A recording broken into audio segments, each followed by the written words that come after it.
I want to talk about grind versus flow today. And I apologize too for the shitty sound quality.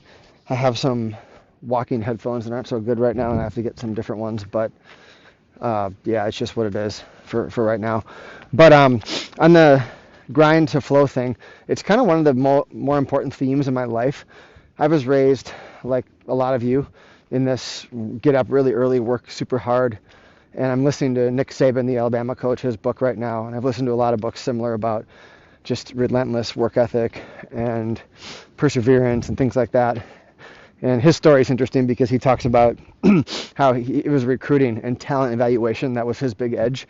And he said he wasn't even that great of a coach compared to a lot of other coaches. He was just really, really good at talent evaluation and recruiting. So everyone from the janitor to the secretaries, like they knew that the building had to be show ready at all times because that was the main game. Everyone knew that, which is interesting parallel to the market because you don't have to be the best trader. But if you're good at putting yourself in the spots where you're successful, you can have a little wiggle room and do really well. And that's kind of a story of me in a way in trading. I'm not always the best executor. I really feel like when I was around more traders in Chicago, certainly my spots weren't always the best. But I did do a good job of knowing where I was going to be strong. Like my win percentage is probably in the low 30%. But I was really good at holding my winners, riding them, adding to them, and then cutting the losers short. So, and I'd have mistakes, where I took big losers and stuff like anybody, but generally that was the path. That was the process that I got good at.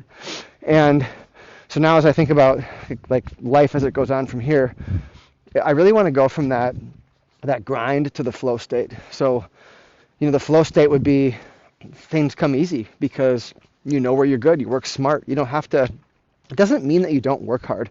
It means that the hard work is natural alignment. It just kind of flows to you. Like you work hard, but you don't realize you're working hard because you're enjoying it. Versus the grind, which is like, fuck, 6 a.m., I got to get up, lift weights, do my thing. You know what I mean? And there's a way to do it that's not that way. And I think you get a lot farther when it's not that way, when there's like you're doing it for the love of doing it or for the process.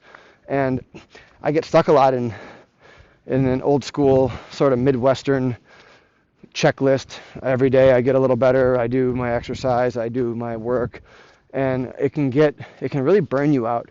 And a lot of people who, if you're listening and you're in your 20s or you're younger, you might not have experienced this yet, and I want to do a long podcast or something on longevity as a trader too. And I've done some of that in the past because as you go through this, not just a trader, but anything, you're not going to make it big picture, even if you're successful monetarily for a while, if you don't start taking care of yourself.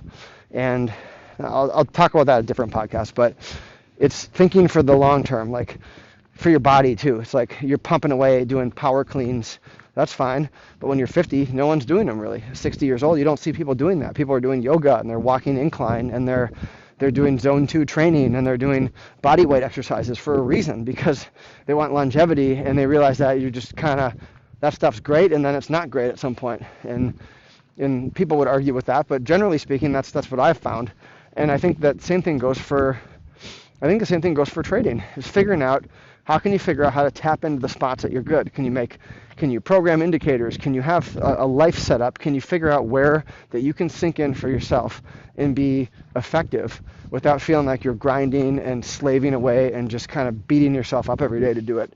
And because you can give yourself so much anxiety and stress by having this checklist, grind, push life. And there's got to be other people out there who feel this way because I have felt this way a lot. And it's a huge problem for me.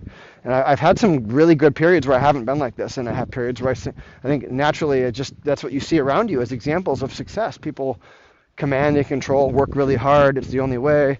And again, it's not don't work hard. That's not what I'm saying.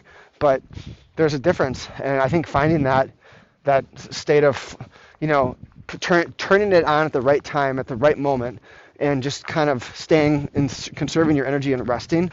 I read this book called Slow Productivity recently, and he talked about how equal amounts of time need to be spent in rest as in the push. So that could be for mental, emotional work, trading, or it could be physical work like exercise or training for a competition or whatever. If you go really, really hard for 3 months, you might need 3 months where you don't do a whole lot.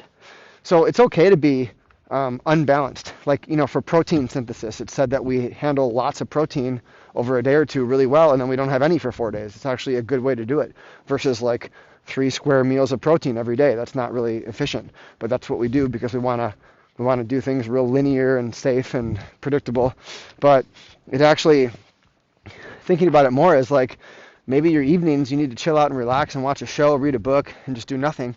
And then maybe for a while you're starting a new business and your evenings are nothing but work for 3 months, 6 months straight. You're just working in the evening every day till 10, 11 o'clock at night. And then when that push gets done, you're not doing anything like that in the evening for 3 to 6 months. That would be balance. It's not linear, but it's balance. And I think finding that out for your trading and how you're going to structure your day is just so important. And I'm just really thinking about that again. I've hired a coach in the past and gone through a lot of this and read a lot of books on it and experienced it, watched people do it.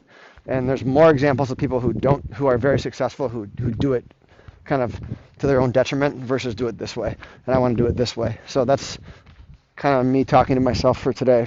And that's where I'm going to be looking into next.